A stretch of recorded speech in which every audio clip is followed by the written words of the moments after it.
Bonjour, c'est Jules Lavie pour Code Source, le podcast d'actualité du Parisien.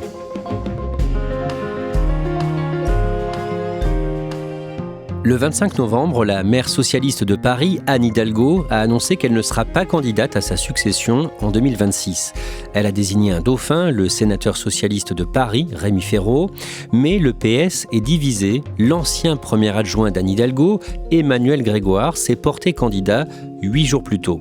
De son côté, Rachida Dati, la maire du 7e arrondissement et ministre de la Culture, espère devenir la candidate unique des macronistes et des républicains, mais la droite aussi est divisée. La campagne électorale pour les municipales 2026 à Paris est lancée. On fait le point dans Code Source aujourd'hui avec Alexis Bisson, en charge de la politique à l'édition de Paris du Parisien, et Florent Hélène, qui dirige cette édition.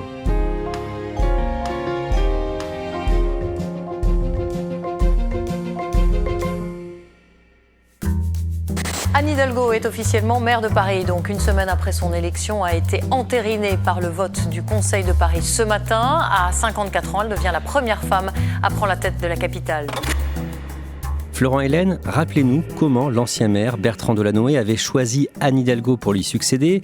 Elle s'était lancée en septembre 2012 et elle avait été élue en mars 2014. Ce qui surprend quand on se replonge dans cette campagne de 2014, c'est à quel point Anne Hidalgo s'était lancée tôt dans la campagne. Donc le 4 septembre 2012, c'est quand même 20 mois avant l'élection. On y voit deux objectifs pour elle. Le premier, c'est de se faire connaître, parce qu'elle souffrait d'un déficit de notoriété. Elle était première adjointe de Bertrand Delanoë, mais on sait que c'est le maire de Paris qui prend toute la lumière. Et c'était aussi le moyen pour elle d'empêcher la concurrence, en étant désignée donc très tôt par Bertrand Delanoë, qui l'a très vite poussé sur le devant de la scène pour dire voilà, c'est Anne Hidalgo mon choix, ça doit être elle, la candidate socialiste pour l'élection 2014. Cette fois-ci, l'histoire est plus compliquée pour plusieurs raisons. On va voir ça dans cet épisode de Code Source. Anne Hidalgo a annoncé le 25 novembre qu'elle ne se représentera pas en 2026. Mais dans son parti, le PS, il y a 2 candidats à sa succession. Pour bien comprendre, on commence cet épisode de Code Source le 11 janvier 2024. Emmanuel Macron choisit la maire du 7e arrondissement, Rachida Dati, l'ancienne ministre de la Justice, comme ministre de la Culture.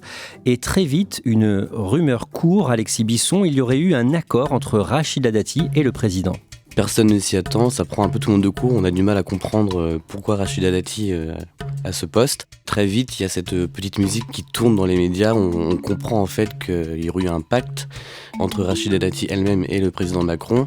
Alors ce pacte il dit quoi ? En gros, Rachida Dati dit banco pour aller au gouvernement, mais en retour, elle demande au président Macron de lui laisser le champ libre pour les municipales de 2026, à savoir en gros, tu ne mets pas de candidat macroniste et tu me laisses le champ libre pour faire l'union LR-Macron. Donc un pacte pour aider Rachida Dati à potentiellement devenir maire de Paris. Ça, on sait si c'est vrai ? Ça a toujours été démenti. Quasiment au lendemain de la nomination de Rachida Dati au ministère de la Culture, le Parisien fait une interview. Je demande à Rachida Dati si cet accord est vrai. Et à sa manière, elle m'envoie un peu balader et me répond « Vous imaginez bien que c'est pas une discussion qu'on a quand on a une discussion pour être nommé ministre ». Les réactions sont parfois virulentes après cette nomination, notamment Alexis Bisson dans le cas d'Anne Hidalgo. Bien sûr, la gauche va pas se priver de cogner sur sa rivale favorite. On se prive pas de lui rappeler qu'elle-même a beaucoup critiqué par le passé le président Macron. En Marche, c'est quoi ? C'est des traites de gauche, des traites de droite. Donc là, on crie à la trahison forcément. Anne Hidalgo elle-même, dans un tweet, va écrire « Bon courage aux acteurs du monde de la culture ». C'est Emmanuel Grégoire qui est donc le premier adjoint en place d'Anne Hidalgo qui va taper le plus fort. Lui va carrément sur le terrain judiciaire et dans un tweet il écrit « Avant un ministre mis en examen devait démissionner, maintenant une mise en examen pour corruption peut être nommé ministre ». Il faut rappeler qu'à cette époque-là déjà Rachida Dati est mise en examen pour corruption dans l'affaire Nissan. Florent Hélène, entre Anne Hidalgo et son premier adjoint, Emmanuel Grégoire, les relations sont tendues à cette période. Elles le sont depuis le retour d'Anne Hidalgo à la présidentielle de 2022, où elle avait été candidate et elle avait fait un score très très faible de 2% environ. À son retour, Anne Hidalgo elle retrouve un Emmanuel Grégoire bien installé dans le fauteuil quasiment de maire. On voit qu'il a su gérer l'hôtel de ville, qu'il est devenu quasiment un peu incontournable. Et à ce moment-là, Emmanuel Grégoire laisse filtrer qu'il a eu le sentiment d'être devenu un peu indésirable. Début 2024, c'est donc le moment où Emmanuel Grégoire s'affranchit clairement d'Anne Hidalgo. Il déclare que le moment est venu de s'affirmer davantage. Et ça, forcément, ça ne plaît pas à Anne Hidalgo. Et là, il faut faire un petit retour en arrière, un flashback. Dès le mois de février 2023, un article du Figaro avait expliqué en résumé qu'Emmanuel Grégoire préparait son équipe de campagne pour les municipales 2026, Alexis Bisson. Oui, alors il ne le dit pas encore officiellement, mais on comprend que dans sa tête, sa décision est déjà prise. Il veut en être pour 2026. Il fait savoir qu'il se prépare depuis longtemps, qu'il se prépare méthodiquement et qu'il a pour ça déjà constitué autour de lui une équipe qui travaille en vue de ce scrutin 2026. Et du côté de la maire Anne Hidalgo et de son entourage, c'est silence radio, mais on a tous bien compris que la bataille des municipales, elle commence déjà à ce moment-là. On en revient à 2024, arrivent les élections européennes du dimanche 9 juin, victoire du RN de Jordan Bardella, Emmanuel Macron dissout l'Assemblée, le premier adjoint d'Anne Hidalgo y voit une opportunité. On a l'impression qu'il tente un coup politique, il décide de quitter son poste de premier adjoint pour se présenter aux élections législatives. Alors officiellement, il dit que c'est pour aider son parti à faire face à la menace du Rassemblement national.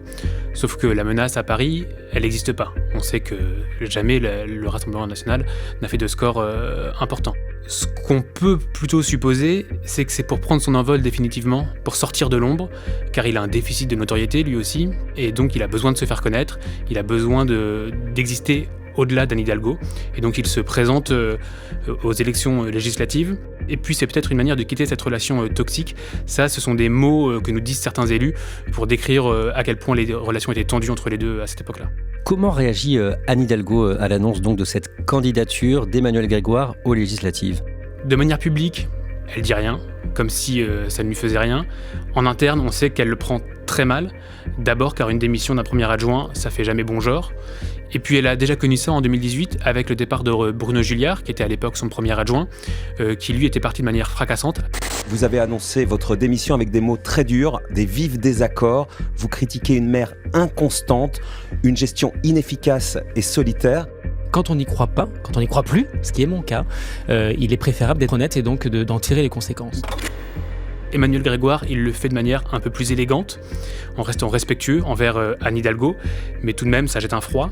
Et puis, ce qui ne plaît pas à Anne Hidalgo, c'est qu'il se présente dans une circonscription que l'ami à la rage, une très proche d'Anne Hidalgo, convoitait, et donc ça aussi, ça arrange pas les affaires. Emmanuel Grégoire est élu député de Paris dans la 7e circonscription dès le premier tour, le dimanche 30 juin, avec près de 51% des suffrages. Au soir du second tour, quel est le bilan pour la gauche à Paris ? Qui est en position de force ? Paris prouve une nouvelle fois qu'elle est plutôt, ces dernières années, une ville de gauche. La gauche remporte justement 12 circonscriptions sur 18, contre 9 par rapport aux précédentes élections législatives, dans un contexte un peu particulier, puisqu'il y a un accord entre plusieurs partis politiques. Et là-dedans, le PS a une place un peu moins importante que ces dernières années. Les 6 autres reviennent aux macronistes, donc c'est un gros coup dur pour la droite, qui n'a plus aucun député à Paris. À droite, Alexis Bisson, au mois de septembre, l'alliance à venir entre LR et les macronistes pour ces municipales semble se confirmer. Début septembre, il y a donc une réunion politique qui doit se tenir dans un restaurant du 16e arrondissement. On nous dit clairement que ça va préfigurer l'accord entre les macronistes et les républicains en vue des municipales de 2026. Rachida Dati doit être présente ce jour-là aux côtés des 2 députés macronistes qui viennent d'être élus. Finalement, pour des questions d'agenda, le rendez-vous est annulé, mais on a tous bien compris que LR et les macronistes ne se cachaient plus. Toujours à droite, il y a un candidat déclaré depuis longtemps, c'est un conseiller de Paris, ex-député, Pierre-Yves Bournazel. Il a eu l'investiture du parti d'Édouard Philippe, Horizon, pour ses municipales. Qui est-il en quelques mots, Florent Hélène, et est-ce qu'il peut avoir ses chances dans ce scrutin ? Alors, c'est pas un novice en politique. Il est conseiller de Paris depuis 17 ans. Il a aussi été conseiller régional, député. C'est un ancien de l'UMP. Aujourd'hui, il est donc proche d'Édouard Philippe. Il a essayé d'être candidat en 2014 sans y parvenir. Idem en 2020, puis il s'est rallié à Benjamin Griveaux. Donc, il a vraiment un ancrage à Paris ancien. Malgré tout, il a un déficit de notoriété dont il n'arrive pas à se défaire. Ça va être son grand défi pour lui pour 2026. Et puis, il est un peu coincé entre d'un côté la gauche qui est très forte à Paris et la droite qui est naturellement tournée vers Rachida Dati. Donc, il faut qu'il arrive à trouver sa place entre les deux. De son côté, la maire sortante, Anne Hidalgo, semble hésiter à l'automne à se présenter en 2026 et ça se voit à l'occasion d'un remaniement à la ville de Paris au début du mois de novembre. Le directeur de cabinet d'Anne Hidalgo s'en va après 6 ans de service. Oui, cet homme, il s'appelle Frédéric Lenica. On dit de lui que c'est un peu la tour de contrôle à la mairie de Paris. Et on apprend donc qu'il va faire ses cartons et qu'il s'en va là dans le courant du mois de décembre. Et il n'est pas le seul. On nous dit en coulisses qu'il y a une dizaine de départs en interne qui se préparent. S'il y a autant de départs qui commencent à être envisagés, c'est que tous ont bien compris que Anne Hidalgo ne repartira pas et qu'eux, ils pensent aussi à leur avenir et à peut-être d'autres plans de carrière pour les mois à venir. Le 11 novembre, le Parisien interroge un fidèle d'Anne Hidalgo qui a envie de se présenter en 2026. C'est le sénateur socialiste de Paris, Rémi Féraud. Qui est-il d'abord, Alexis Bisson ? Rémi Féraud, c'est l'ancien maire du 10e arrondissement de Paris. Il a aussi été le premier secrétaire fédéral de la section socialiste de Paris. Et il est surtout le président du groupe majoritaire au Conseil de Paris, qui s'appelle donc Paris en commun. Et Rémi Féraud, il est aussi connu pour être un très proche d'Anne Hidalgo. Et donc, que dit-il dans Le Parisien le 11 novembre ? Donc ce jour-là, depuis plusieurs mois, on comprend que Anne Hidalgo pousse de plus en plus pour que ce soit lui qui lui succède, qu'il soit en quelque sorte son dauphin. Et donc ce jour-là, dans Le Parisien, il va simplement livrer une petite phrase qui est « je me prépare ». On a dû beaucoup le pousser pour qu'il consente à dire cette petite phrase. Donc il n'en dira pas beaucoup plus ce jour-là dans notre article du Parisien, mais tout le monde a bien compris que s'il pouvait le dire, c'est qu'il avait l'accord en haut lieu. Florent Hélène, le 18 novembre, Le Parisien publie un sondage sur les municipales à Paris et un nom est mis en avant, celui de Gabriel Attal, l'ancien Premier ministre, issu du PS avant de rejoindre Emmanuel Macron, aujourd'hui ouvertement déçu du macronisme.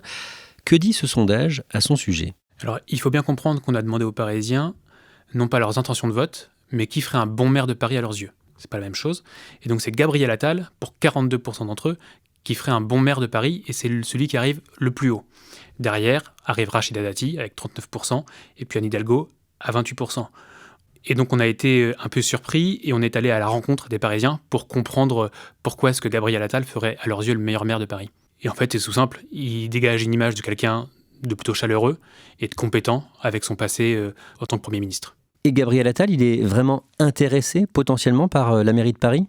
Officiellement non, et d'ailleurs il n'a jamais commandé ce sondage comme on a pu l'entendre. Gabriel Attal, après avoir été Premier ministre, il a plutôt des ambitions présidentielles en vue de 2027. Ce qui est sûr, c'est que Gabriel Attal n'a jamais caché son affection pour la mairie de Paris.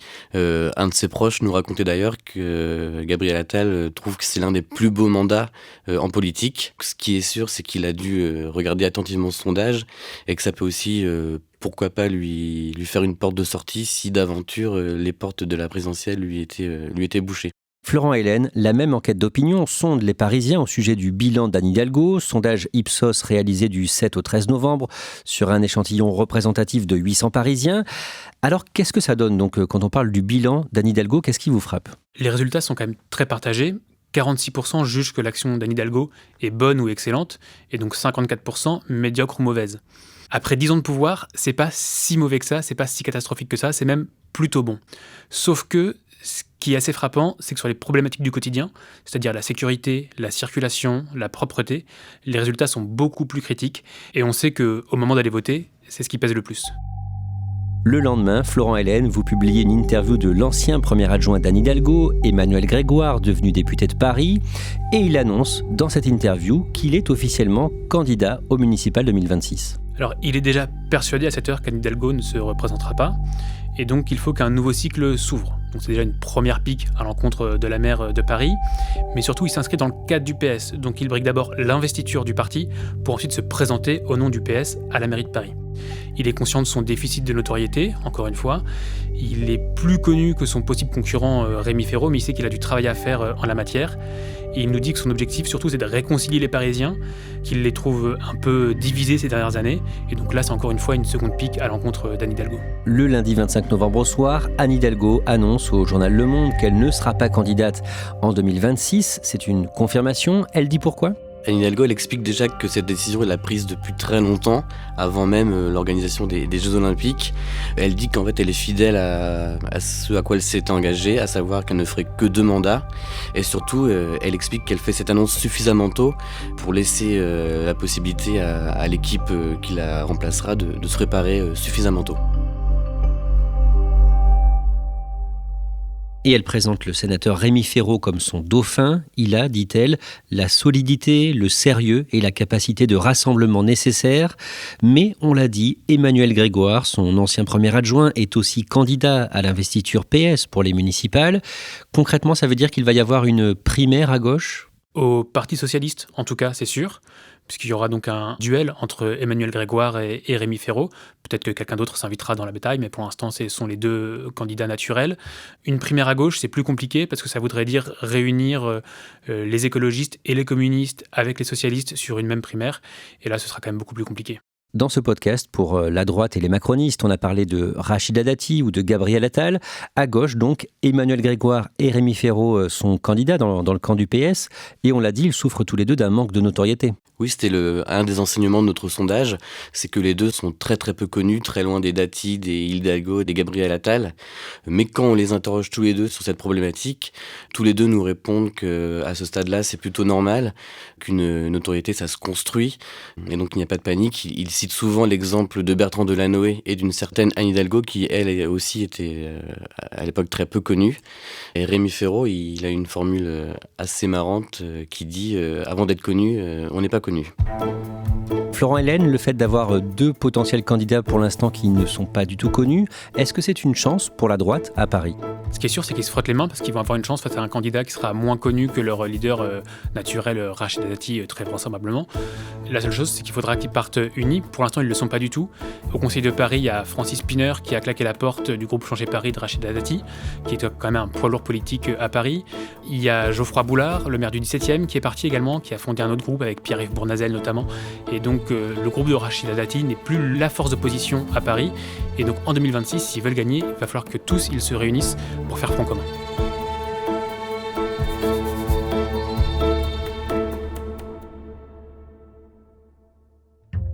Merci à Florent Hélène et Alexis Bisson. Cet épisode de Code Source a été produit par Clémentine Spiller, Clara Grosis, Clara Garnier-Amouroux et Thibault Lambert. Réalisation, Julien Moncouquiol. Code Source est le podcast d'actualité du Parisien. Nous publions un nouvel épisode chaque soir de la semaine, du lundi au vendredi. Si vous aimez Code Source, n'hésitez pas à en parler autour de vous, à liker ce podcast ou à le partager sur les réseaux sociaux. Et puis on vous invite également à écouter le second podcast du Parisien, Crime Story, une nouvelle affaire criminelle racontée chaque samedi dans Crime Story.